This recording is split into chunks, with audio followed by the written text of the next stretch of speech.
just realizing that I'm wearing the same shirt that I wore to film another video, and I'm okay with that. I'm just going to put that out there. I'm okay with that.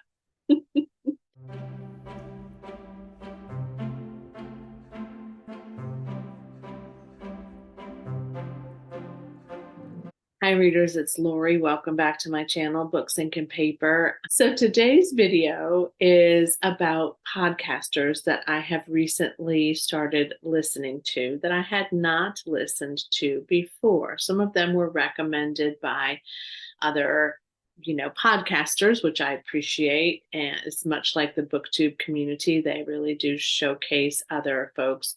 Some of them I found on my own just by looking for some new and different ones. A couple of podcasts that I was watching stopped publishing, broadcasting new content material. And so I definitely wanted to kind of, replace them. Some took a little bit of a hiatus for the summer, so it's given me a good bit of time to be able to kind of catch up on those. So I've done a video in the past about podcasters that I really appreciate, but this time these are fairly new to me. So let's get started talking about bookish podcasts.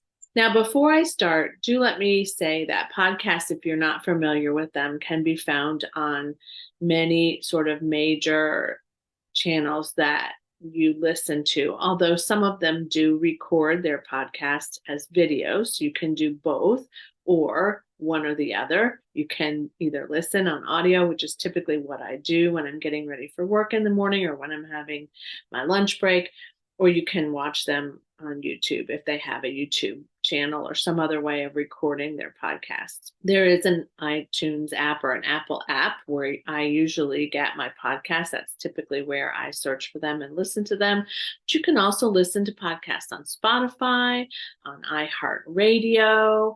I'm sure Android has a podcast channel, although I am not familiar at all with what that is. But there's just lots of ways in which you can access podcasts. So I encourage you to, kind of look at that. And most of these channels, if you look them up online, they have a website typically as well, and they will show you where they are available for you to listen. So that's always important for you to know. And you can change it up if you want. You certainly don't have to use the same channel each time. So there's that important piece of information. So the first one is Book Cougars, two middle-aged women on the hunt for a good read.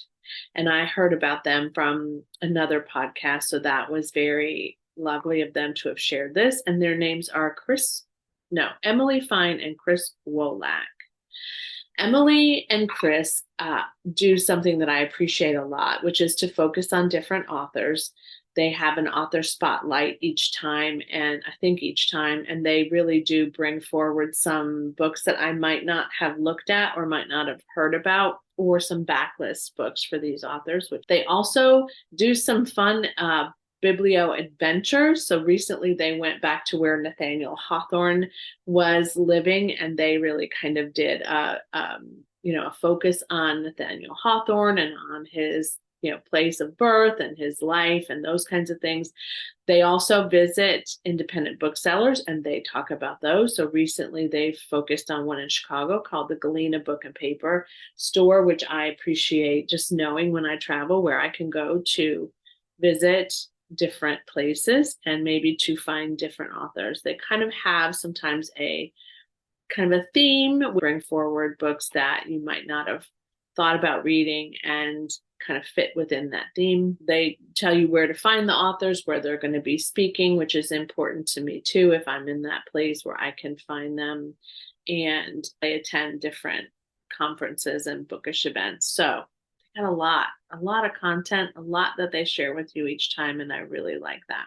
Okay, the next one is one that I love listening to and supporting because it is created by an independent bookseller, small business owner, and a book lover. This podcast is called From the Front Porch, and it is out of Thomasville, Georgia. So she's set in the South as well.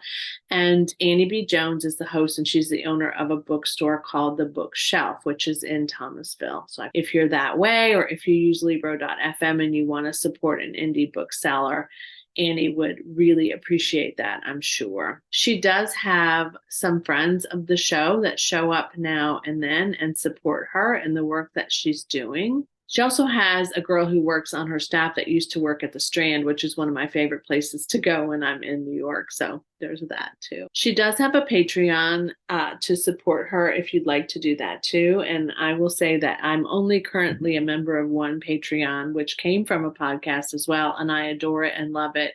But I do see that as a way to support podcasters and to receive more content. So if that's something you're interested in, I would recommend that you check them out and decide, how many of them you want to subscribe to. Here's a sample of some of her recent content. I love book flights. I'm finding I'm really in love these days with book flights, the concept of taking what might have been whiskey flights or wine flights or beer flights and applying them to books. And so they bring together some books that are maybe related to some degree, but different that you might want to know about. She also does, of course, just like I do, a list of new releases, as well as her reading recaps, some literary topics like book festivals, how to plan a book festival, which must be quite a feat. And I'm glad that I'm not in the business of doing that. She does a wrap up with some of her other supporters about their favorite books of the year. She does some live stuff from other retreats and different things like that she participates in, and basically gives you a great list of reads that she's familiar with or has finished, which they're often books that I would not have known about had I not been listening to her channel. So I highly recommend Annie's channel, From the Front Porch. Okay, another one I would like to recommend to you is called The Stacks, and The Stacks is hosted by Tracy Thomas. Now, The Stacks I love because it has a different little bit of a twist. So sometimes she has what are called short stacks, which are shorter Monday, I think, drops where you focus on just little things like motivation or process or something that just is not quite as long as a normal episode would be. Then she also has 2-part chats each week. So she talks to the authors of different books, or she talks about film and television stars, other people in communities, publishing people that are involved in getting books out in our hands and deciding which books they are going to press into our hands. So she looks and talks to them about their reading habits, about their preferences, about books they've loved, about books they really didn't love, sometimes books that they wish you didn't know that they had read, or books that they've not gotten to. I appreciate that there's just a variety of inquiry here and a variety of guests. So it's not always just authors, although there are some authors that are featured in her podcasts.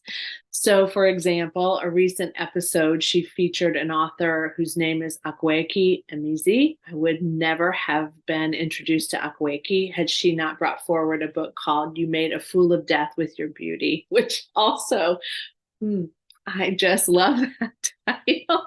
Brings forward those books, but she also talked about Gone Girl recently. She also talked about Danielle Steele, which of course is not someone that I read a lot of, but she brings forward pieces from authors and from conversations that I think are rich and diverse, and they bring forward a lot of possibilities. Okay, and the last one I have put off listening to for a while. I knew it existed, but I didn't start to listen until recently. And that is a podcast that's featured by librofm.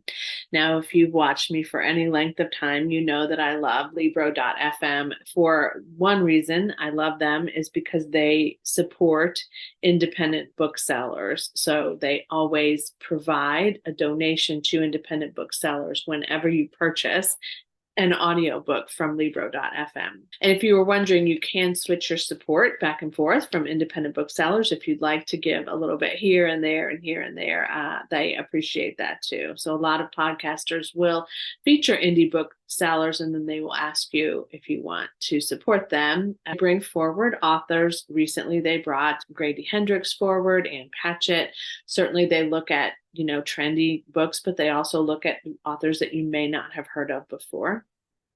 They also just recently interviewed the creator of Storygraph, which I found interesting too. And I have not been using Storygraph, but that did inspire me to take a deeper look at that. I had downloaded it and I guess I found it like I didn't maybe take the time to get clear on how to use it and just get clear on the purposes and what made it different. And I really loved that as well. There's a podcast about the founders of Libro.fm.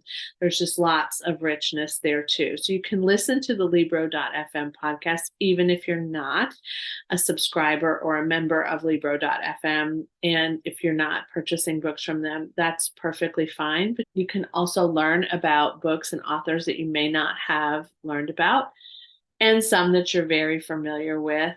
They have definitely interviewed some of the big name authors. Okay, so that is my take on my recent podcast finds, and I hope that you enjoy them. You might wonder how I find time to listen to podcasts when I listen to so many audiobooks, and that's a great question. And the answer to that question is usually between audiobooks, I will take at least 30 minutes to an hour, depending on the podcast, to listen to a podcast as a way of clearing sort of all of the attachment or thoughts or whatever it might be to that particular book. Sometimes I have a book in mind that I'm going to start right away already. This is September when I'm filming this, so it's series September, and I have a stack of books that I'd like to get to this month, so I'm pretty certain what I'm going to read next. But sometimes I don't really know what I'm going to read next, or I might want a little bit more information about something before I decide to purchase it or get it from Libro.fm or Scribd. For me, that gives me the opportunity to listen to somebody else talk about a book or somebody who wrote it talk about the book, and usually it will help me to really define if that's a book that I want to get to sooner than later. So that is kind of how I use my podcast listening. And sometimes I listen to podcasts while I'm cleaning my house, although I just as often listen to audiobooks while I'm cleaning my house. That for me, unless I'm vacuuming with my loud vacuum cleaner, is a perfect way to get that done without really stressing about it and disliking the fact that I have to clean my house. I actually enjoy cleaning my house though, so that's a good thing. I really do. Tell me what podcast you're listening to. Tell me if you listen to podcasts, and if you do, kind of how you prioritize that. When do you listen to podcasts? And as always, happy reading, and in this case, happy listening. Bye.